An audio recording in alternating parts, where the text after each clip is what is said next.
Today's video is about a motorcycle that, in my opinion, belongs to a segment that remains somewhat suspended in limbo, the sport touring category in the strictest sense of the term. When I talk to companies about it and suggest that there should be more bikes like this one, they tell me that there just aren't enough sales. But then along comes the R1300 RS, and I get flooded with messages on all my channels asking me to test it. So what I really want to understand is, where does the truth lie? Is the true sport touring segment so small that it's not worth considering? Or is it small because there's just too little on offer? But the bikes that are available really do excite enthusiasts. As for me, I already have my answer, but while I ask you and expect some responses down below in the comments, I'm going to start testing one of the first R1300 RS models to hit the market here in the performance setup, which means it has suspension raised by 20 millimeters, a higher seat, and the motorsport color scheme. Oh, and it also comes with the AZ gearbox.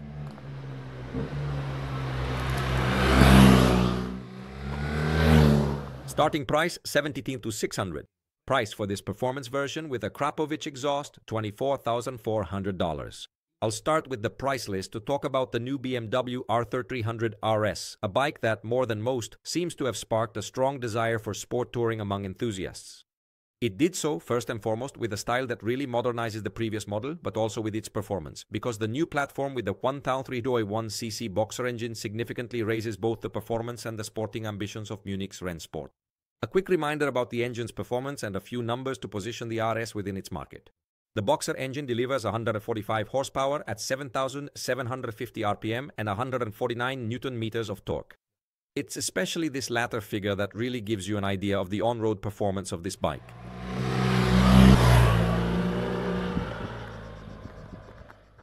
In contrast to a relatively compact wheelbase of 1.517 millimeters, we find a very open front end with a headstock angle of no less than 28 degrees and a rather generous trail of 122.5 millimeters, although this is still less than that of the R300R. So with the wheels at a standstill, the balance points straight towards stability. Will it really be like that? Now let's test it.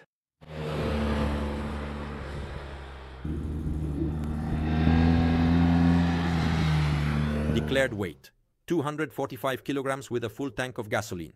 Weight measured by our scales: 236 kilos with 5 liters of gasoline in its tank, which has a total capacity of 17 liters. So, it's in line with the declared specs, with a particularly sporty weight distribution: 52% on the front axle, 48% on the rear.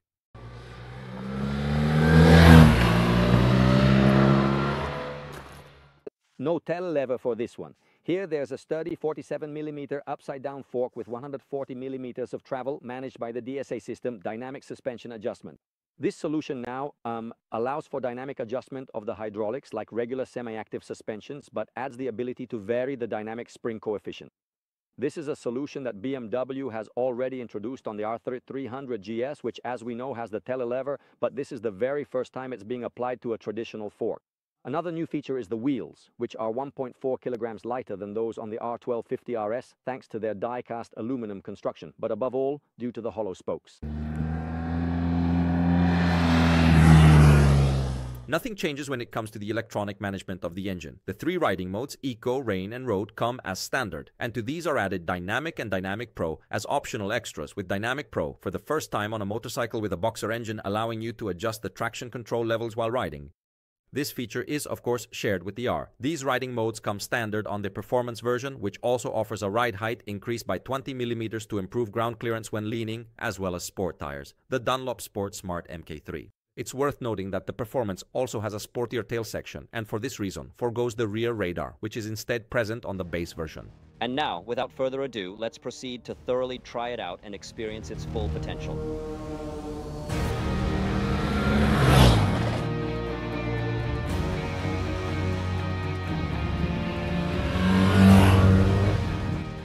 Here we are aboard the BMW R1300 RS. Let's see what you find in front of you when you get on the new sport touring bike from Munich for the first time. The interface is well known to those who ride BMWs, and probably even to those who don't, because by now it's very famous. The usual very readable display, I must say, with its joystick that controls many functions. Here too, there's the so-called hamburger button that activates various functions, but since this is a slightly simpler bike, there are a bit fewer functions available.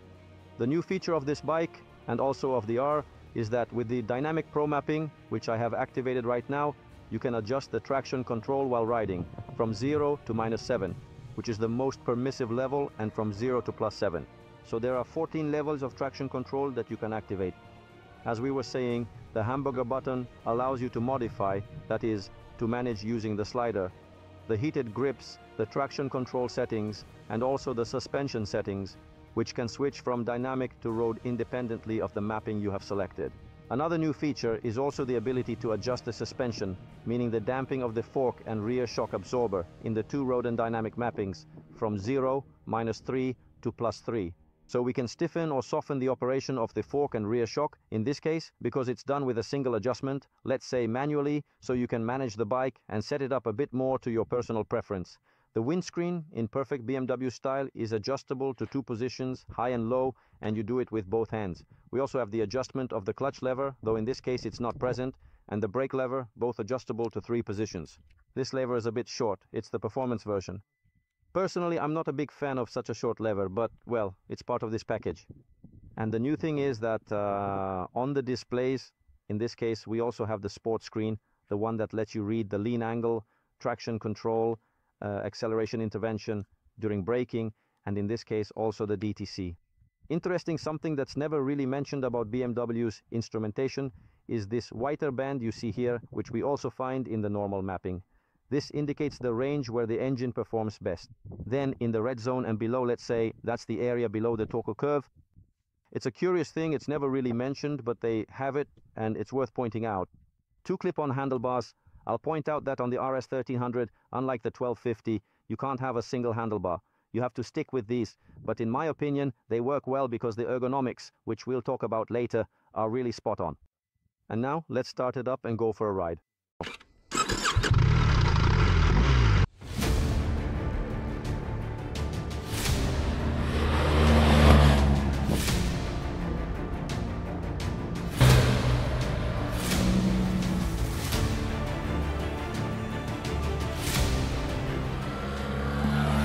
Okay, the test ride is coming to an end. I haven't finished yet, of course. I'm still here in the Apennines and I still have a bit of road left before heading back. But I can definitely sum up what's been a great day spent with the R1300 RS. This bike, I have to say, in my opinion, is one of the best models in the Boxer range, right up there with the R1300 Adventure. I really liked it, and I actually liked it more than the R. I'll explain why in a moment. Starting with the ergonomics, let me tell you that first of all, as I mentioned, this is the performance version, which has higher suspension and a higher seat. But in this case, I actually recommend this seat because the seat to foot peg distance is still greater. One of the issues we had with the old R1250 RS was that it was a bit long, so you ended up sitting a bit low. With the handlebars a bit high, your legs a bit cramped, and the handlebars a bit far from your torso. So the handlebars here are still a bit far from your torso. As you can see, this is a substantial bike in terms of size, and there are certain dimensions, like a very generous wheelbase. So the handlebars are still just a little bit far, but in my opinion, the riding triangle is much more dominant compared to the R1250 RS, at least in this performance version. I should specify that because I haven't tried the standard version, which should have a slightly lower seat and suspension. I really liked it here because you have great control over the handlebars, and the riding triangle isn't tiring. There's very little weight on your wrists. The handlebars are actually two clip-ons, and I should point out that on this bike you can't install a fixed tubular handlebar like the straight one you'd find on the Naked or like you could on the 1250. Here you only have the clip-ons, but I really like them because they give you a lot of leverage and are open enough to let you ride the bike without constantly having to use your body weight. And that's really, really good. Moreover, the good thing is that on the performance version, the foot pegs are adjustable to 4 positions, making it easier to find a foot peg position that best suits your height. I should point out, however, that when I ride on the balls of my feet, the passenger foot pegs on the RS do get a bit in the way. Well, I have to say, let's say, I'll quickly go over the engine transmission part, which of course we know very well by now, the 1301 with 145 horsepower and 149 Newton meters of torque is truly outstanding. And third gear basically becomes the universal gear. I should point out that here the gear ratios are the same as those on the RT, so they're not as short as on the GS, short in quotes. This is the version with the long gearbox. So at 130 kilometers per hour is at 4,250 RPM, whereas the GS is at about 4,500. Let's say it has the same gear ratios as the RT, but third gear still remains the universal gear to use on winding roads because it has enough torque, it pushes, pulls, and stretches out. You can even get by without using the gearbox. I should mention that in this version I was given, there's the ASA gearbox, which I have to say really sorts everything out. The issue I had noticed with the performance foot pegs, which make the gearbox very stiff, when you use them on the R that had the manual gearbox, was that the shifting was particularly resistant. Obviously, by installing the ASA gearbox, if you want to use the gearbox manually, let me remind you that the automatic function is only a feature of the ASA gearbox. If you want to use it in manual mode, you can do so without any issues using the pedal. However, here the pedal is much softer, and from this point of view, I really appreciated it. So I would recommend changing the ASA not only because it makes the control smoother, but also because in this new version, which I consider to be ASA 2.0, I found that it works better and feels smoother compared to what I had tried on the first GS models. The gear shifts are very smooth, especially if you don't apply too much torque, so you don't demand a lot of power, and as a result, the shifts are much softer. I remember that passengers on some GS models used to complain about the jolts caused by the gearbox. Here, if you ride with just a little throttle, the shifting is very smooth. That said, the dynamic mapping has its own specific mapping. The road mapping has its own, another specific mapping for the gearbox. I would like to be able to mix them, which you can't do right now, but I have to say that the dynamic mapping on this bike, just like on the RT I tested in Germany, works better. It holds the gear a bit less. In short, it works in a slightly smarter way. Then, if I had to choose this bike with ISA or without ISA, honestly, I don't know what to tell you. Let me know what you think. Do you prefer a bike like this with a manual gearbox and clutch or without a clutch?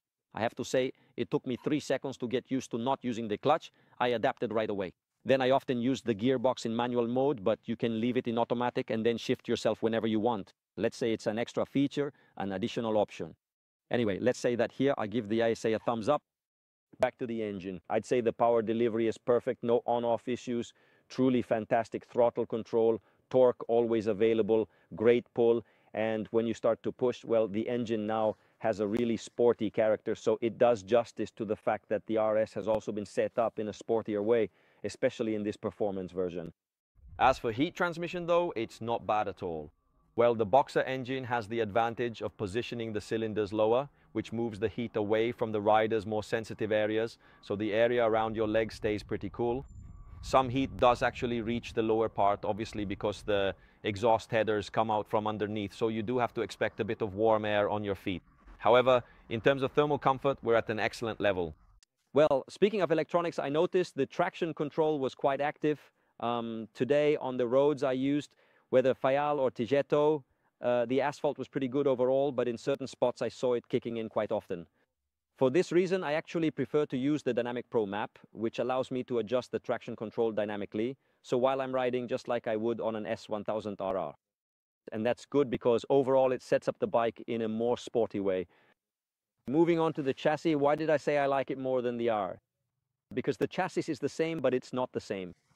I'm referring to the measurements because the wheelbase is slightly different. The trail is less compared to the RS. We're at 122 millimeters versus the 127 of the R, sorry, not the RS. So RS 122.5 millimeters, R 127, and the steering angle is slightly more open. Maybe these few millimeters, along with the addition of the fairing and a slightly different riding position, make the bike, in my opinion, achieve a better balance. On the R, I noticed a certain heaviness in the steering, even when going around roundabouts, something I didn't notice at all on the RS. Obviously, you feel the steering is a bit heavy because it's very wide opening. When you have to make a U-turn, there's a lot of steering angle available here, so it's easy to do, but that's when you notice the steering feels a bit heavy. As soon as you start moving and reach 20 kilometers per hour, this sensation disappears, and I discover a beautiful balance that, in my opinion, is even clearly superior to that of the R1250 RS. Well, during our experience events, it happened that some people tried the R and actually noticed this very present, very planted steering, a bit less nimble compared to the GS models with the telelever, but they particularly liked it. So it's a sporty steering, let's say a very loaded front end because we have 52% of the weight on the front. So it's as if we were on a super sport, and yet it gives you great feedback because the fork, I have to say, in this case, I really liked it a lot. I have to point out something that still bothers me a bit, which is the brake distribution that transfers some of the braking from the rear to the front, so the famous rear to front, if we want to say it in English. In the road mapping, I still don't like it too much, or rather, I like it only if I'm riding really calmly. When I start to push a bit, the braking on the front becomes a little too strong, and it bothers me a bit. So I prefer to switch to the dynamic map where the distribution is much lower, and it allows for a much sportier ride. I would actually like it if this system could even be deactivated because it's useful when you're going slow, but not when you're pushing hard. But let's say that the dynamic mapping allows you to use the bike in a sporty way, making good use of the rear brake without having that load transfer to the front, which brakes a lot and then also tries to somewhat lock up the rear. The bike is important. As I said, it has its own dimensions, its own weight. We weighed it at 236 kilograms with 5 liters of fuel. It's clear that it encourages you to go fast, and you can actually go fast, but you always have to keep in mind that it has bulk and weight that aren't those of a super sport bike under 200 kilos. So when you have to brake and turn it in, well, you're carrying a bit of inertia with you. That said, it has a really, really high level of riding dynamism, and I really liked it from this point of view. The smoother and more flowing the road gets, the more rewarding it becomes because it has incredible stability and really encourages you to enter corners at high speed. But I also tried it on a tight section, you know, with narrow hairpin turns, not a very wide road, constant changes of direction, and its ability to roll around its center of gravity is really impressive. And that's why, well, now I promise myself to try the R again on roads we know, because in my opinion, this one was more satisfying to ride than the R. And it's also a bike that, in my view, is very, very beautiful to look at. And speaking of handling, I have to say, I really liked the suspension, especially the fork, because it moves smoothly and offers good control both in road and dynamic modes. The two semi-active suspension modes, road and dynamic, are quite distinct from each other, so they're well differentiated. However, the dynamic mode isn't the kind of dynamic we're used to on, even on the 1250s, very stiff and bouncing over every bump, but rather a dynamic that still allows the suspension to do its job. So from this point of view, the bike transfers very little load. It moves only slightly on the suspension, but just enough to give you feedback, especially at the front, which always remains very responsive. The rear, on the other hand, is a classic shaft drive, so you always have to expect a bit of a harsher jolt because the drivetrain is a bit heavier. But I have to say that in the end, I like this level of suspension adjustment. The road mode isn't too soft and spongy like I sometimes found on the 1250, and the dynamic mode isn't too harsh. So overall, the two settings are very distinct from each other, which is good, but both are usable. So from this point of view, well done, BMW. Let's move on to aerodynamic protection. I rode with a passenger who had a few complaints because they're particularly exposed to the wind when riding on the highway, but well, that's just part of the sport touring experience. And the handles, speaking of the performance version, don't really allow you to grip them properly. You can only slip your fingers underneath. In fact, my son, who came with me, commented, whoever designed these handles must be a mountaineer, because these grips are pretty much like free climbing holds. And of course, the standard version, on the other hand, has a luggage rack, has the radar. In short, it's a bit more touring oriented. It'll be interesting to try that one to see if riding as a couple is any better. In my opinion, it definitely is. As for aerodynamic protection for the rider, well, it's not bad. Let's say that when you keep the windshield in the low position, like you see it now, your arms and shoulders are exposed, so is your whole helmet. There aren't any particular turbulences. When you raise it, for me, I'm 1.71 meters tall, the air hits more or less at the height of the visor. If you crouch down a bit, you can get into the bubble of, let's say, calm air. So the aerodynamic protection is, in my opinion, in line with what a good sport touring should offer. I'll add that I also tried the bike at night. The headlight illumination, interesting, very, very good. A compact headlight, a beam of light that's clearly visible, especially when you turn on both the high and low beams.